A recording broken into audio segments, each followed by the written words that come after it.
એક પરીક્ષામાં એક વિદ્યાર્થીએ કુલ ગુણના 40% મેળવ્યા અને 20 ગુણથી શું થાય છે? ફેલ નપાસ થાય છે, બરાબર. જો પાસ થવા માટે 50% ની જરૂર હોય તો પરીક્ષામાં કુલ ગુણ કેટલા હશે? આપણે કુલ ગુણ મેળવવાના છે. હવે અહીંયા તમે જો ધ્યાનથી જોશો ને તો અહીંયા કીધું કે કુલ ગુણના 40% મેળવે છે, બરાબર.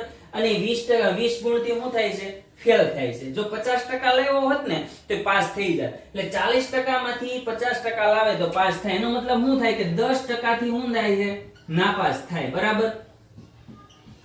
અને 10% એ કેટલા ગુણની અને 20 માર્ક્સ થી 20 ગુણથી નાપાસ થાય.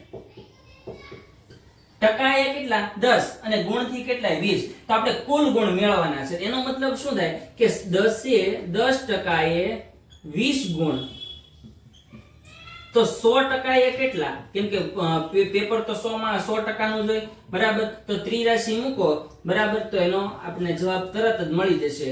100 ગુણ્યા 20 ના છેદમાં 10, બરાબર. 0 0 ગયા તો કેટલા આવે? 100 ગુણ્યા 2 એટલે 200 ગુણનું પેપર હશે, બરાબર. જો તમને દાખલો સરળતાથી સમજાણો હોય તો વિડીયોને લાઈક કરો, શેર કરો, ચેનલને સબસ્ક્રાઇબ કરો.